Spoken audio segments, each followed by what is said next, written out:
Learn live online. To attend a free live class, download the app now. Hello students, आज हम नई unit शुरू करेंगे। Unit second, and the name of unit is description of motion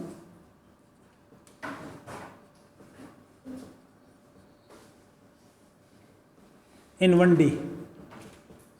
means motion को हम 1D में describe करेंगे।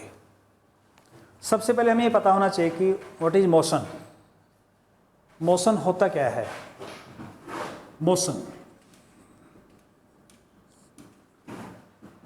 अगर कोई बॉडी अपनी पोजीशन को चेंज करती है with respect to its surrounding, then it is said to be in motion. जैसे एग्जांपल है हमारा, मान लीजिए हम ट्रेन में बैठे हैं और ट्रेन चल रही है। ये एक पैसेंजर बैठा हुआ है, ये दूसरा पैसेंजर बैठा हुआ है, दोनों पैसेंजर बैठे हुए हैं। ट्रेन चल रही है, ये बाहर हमारे पास प्लांट्स हैं। हमें कैसा नज़र आएगा? हमें लगेगा कि प्लांट्स चल रहे हैं। हमारे कंपैरिजन में प्लांट्स मोशन में हैं और प्लांट्स के कंपैरिजन में हम मोशन में हैं। इट मीन्स दोनों की पोजीशन चेंज हो रही है, तो दोनों किस में है? मोशन में है। तो इसलिए मोशन क्या होता है? A body is said to be इन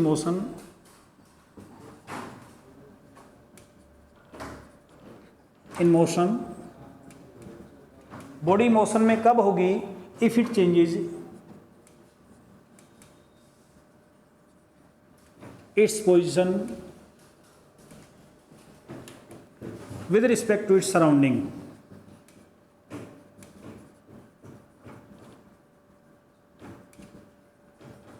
यहां ये जो वर्ड है सराउंडिंग का, ये बहुत ही ज़्यादा इंपॉर्टेंट है। ये एक रिलेटिव टर्म है। अगर बॉडी के साथ दूसरे का कंपैरिजन नहीं करेंगे तो हम रेस्ट और मोशन को डिस्क्राइब नहीं कर सकते हैं। अब क्वेश्चन राइज होता है, what is rest? Exactly same हो जाएगा। A body is said to be in rest if it changes its position, if it does not changes its position with respect to its surrounding, तो हम कहेंगे कि किस में है? रेस्ट में है। सो हम कह सकते हैं कि rest and motion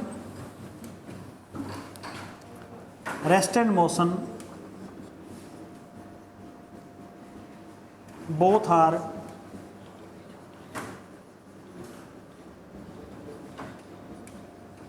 relative term. यानी मोशन और रेस्ट दोनों ही रिलेटिव टर्म हैं।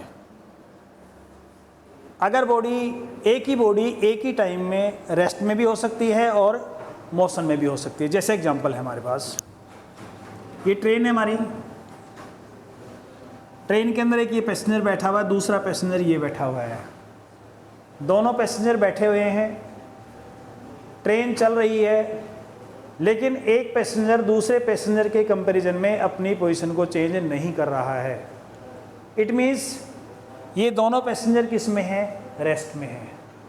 लेकिन अगर हम बाहर से देखें तो दोनों पैसेंजर किसके अंदर हैं? मोशन के अंदर हैं। It means rest and motion both are relative term. हम अर्थ के ऊपर खड़े हुए हैं या बैठे हुए हैं, या मैं खड़ा हुआ हूं, क्या मैं रेस्ट में हूं? ऑब्वियस है। मैं दूसरों के कंपैरिजन में किस में हूं? रेस्ट में हूं। लेकिन अगर मुझे कोई बाहर से देखे, मून से देखे, तो मैं किस में हूं? मोशन में हूं। It means rest and motion both are relative term. अब आता है idea of point object. Idea of point object,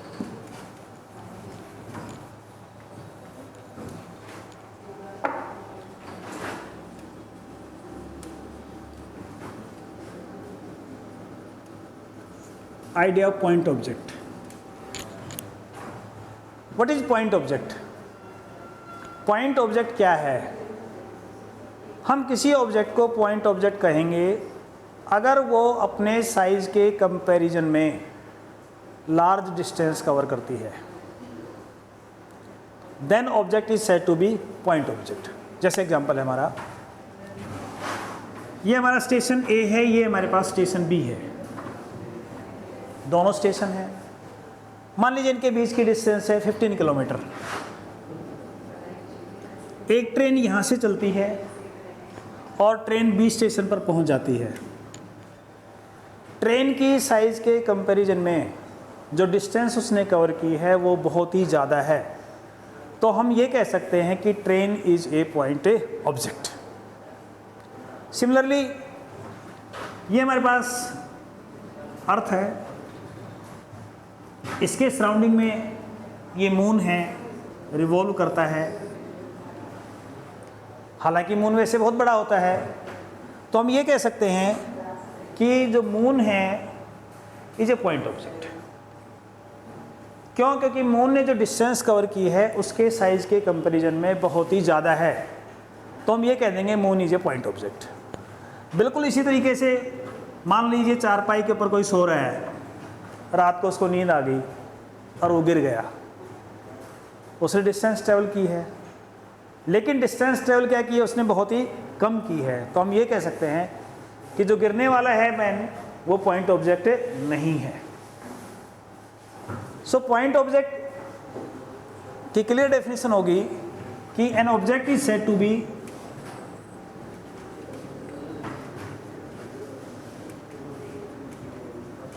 an object is said to be a point object if it covers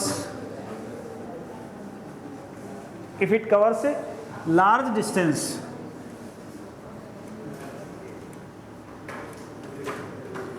as compared to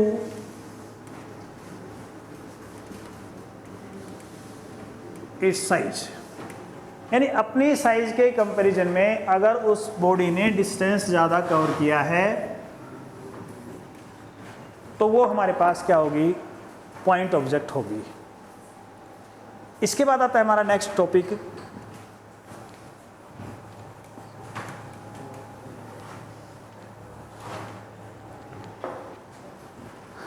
motion in one dimension.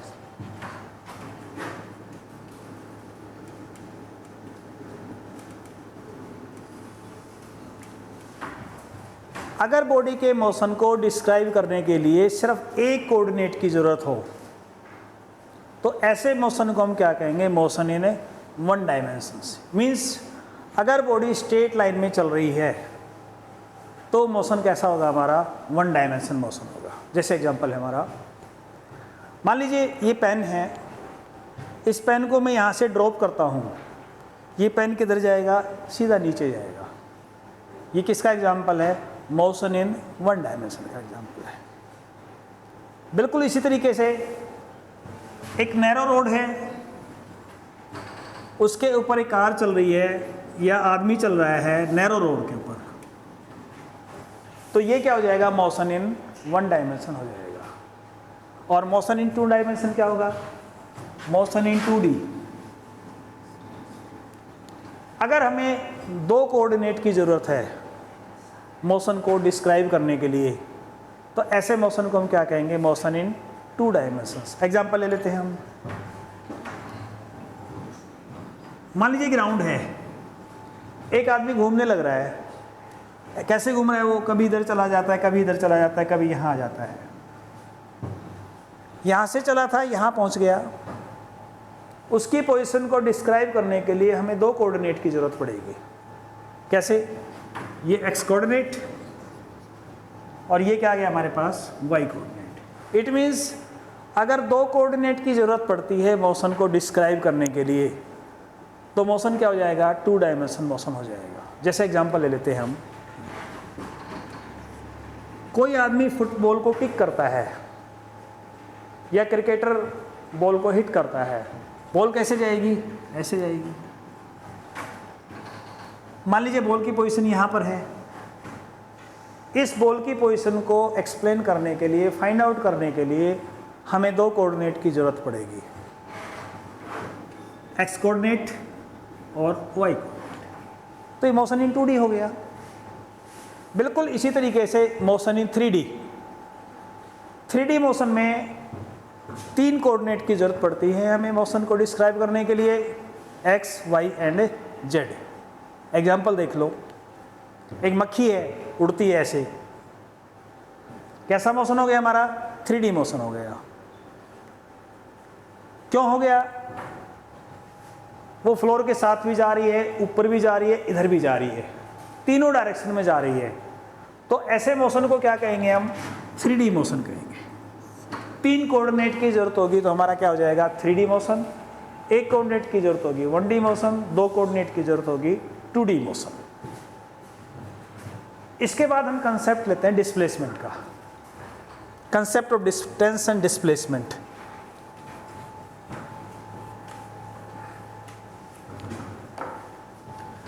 Concept of distance, concept of distance and displacement।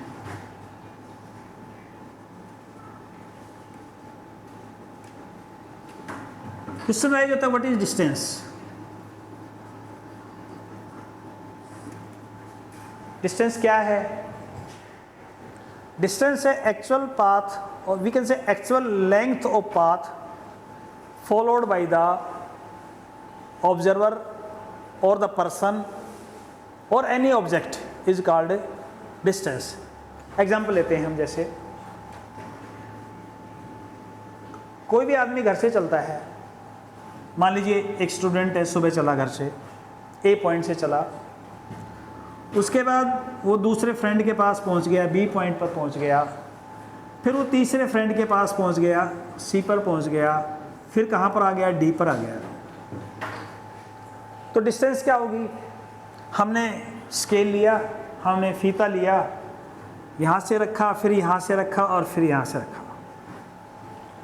तो ये क्या आ गया हमारे पास? Distance आ गई। यानी actual length of path जो उसने कवर किया during its journey, that is called distance. And what is displacement? तो डिस्टेंस की डेफिनेशन हम लिख सकते हैं actual length of path.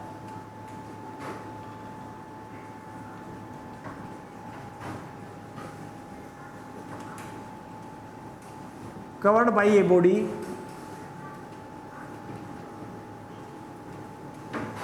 during its motion। Actual length of path covered by a body during its motion is called distance। It is scalar। ये scalar quantity है, इसकी कोई डायरेक्शन नहीं होती, it is always positive.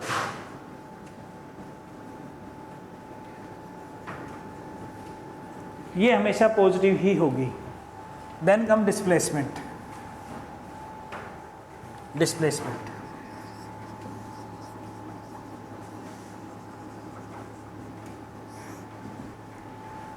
Displacement क्या होगा? Shortest distance between initial and final position, यानी starting point से और अंतिम पॉइंट, लास्ट पॉइंट तक के बीच की जो शॉर्टेस्ट डिस्टेंस होगी, that is called displacement. Shortest distance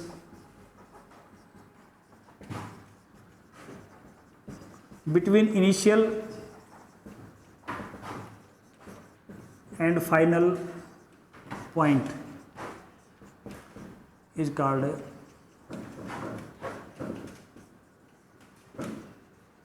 displacement. Example ले लेते हैं हम। एक पर्सन है, ए से चला, पॉइंट ए से चला, बी पर पहुंच गया, थोड़ी देर रुका, वो सी पर आ गया और फिर डी पर आ गया। तो डिस्टेंस क्या होगी? A B plus B C plus C D. और डिस्प्लेसमेंट क्या आ गई? डिस्प्लेसमेंट आ गई हमारे पास, ये इनिशियल पॉइंट है, ये क्या है? फाइनल पॉइंट है, इनके बीच की शॉर्टेस्ट डिस्टेंस ये है, तो ये क्या आ गया हमारा displacement. It means displacement is equal to AD।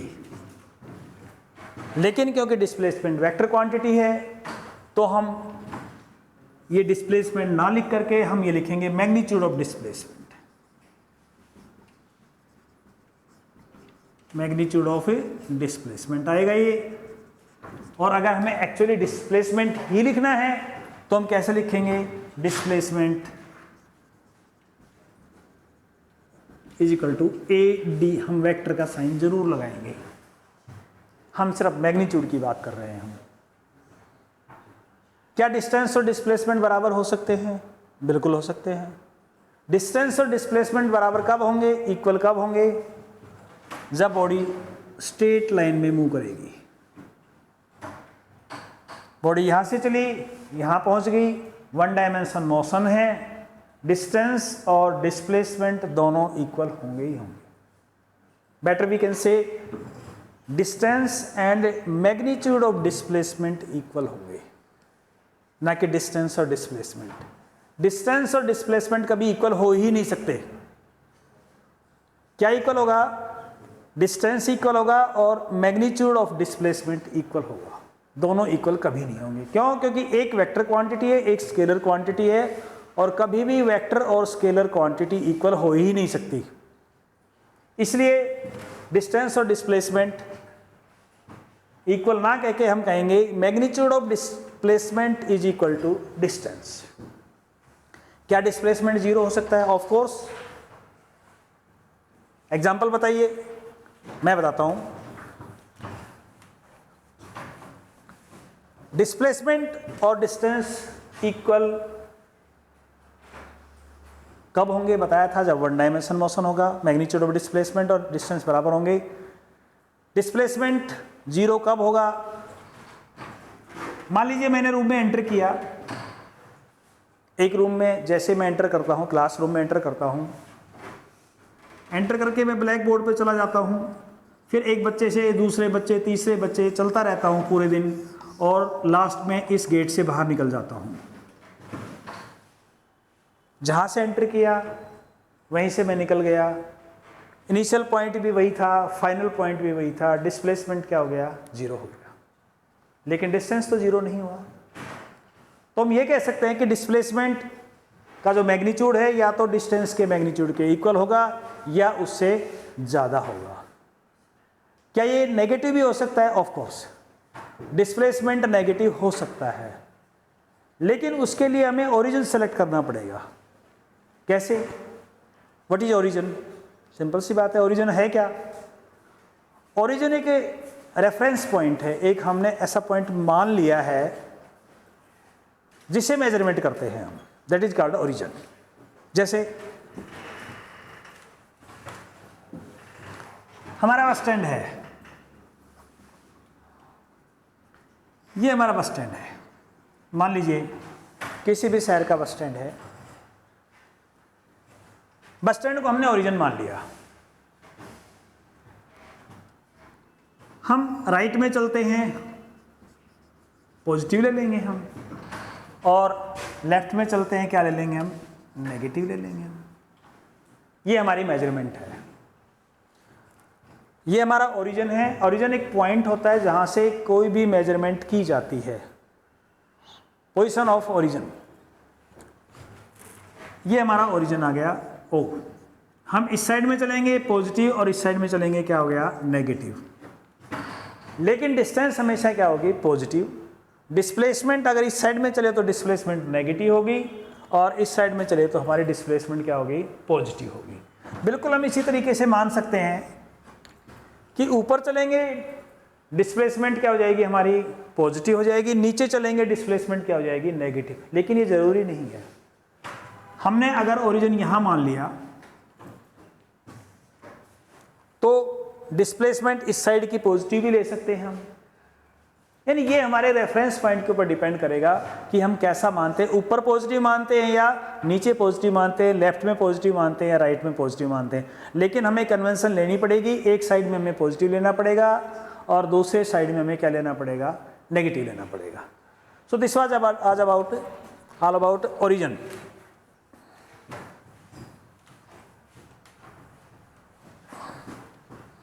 Conclude क्या किया हमने डिस्टेंस और डिस्प्लेसमेंट से? कंक्लूजन एक निकाला हमने, डिस्प्लेसमेंट वेक्टर क्वांटिटी है। डिस्प्लेसमेंट मैं कंपैरिजन लिख ही देता हूं, distance it is vector scalar, ये वेक्टर क्वांटिटी है, ये स्केलर क्वांटिटी है। It is always, it may be positive, negative और even zero. It is always positive.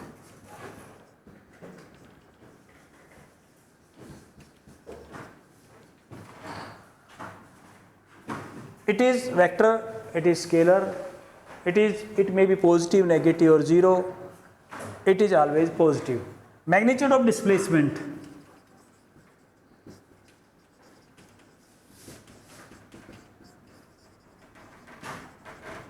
is always less than equal to distance. Distance से बड़ा कभी displacement हो ही नहीं सकता। दोनों की यूनिट सेम होंगी, दोनों लेंथ ही हैं, सिर्फ डायरेक्शन का फर्क है।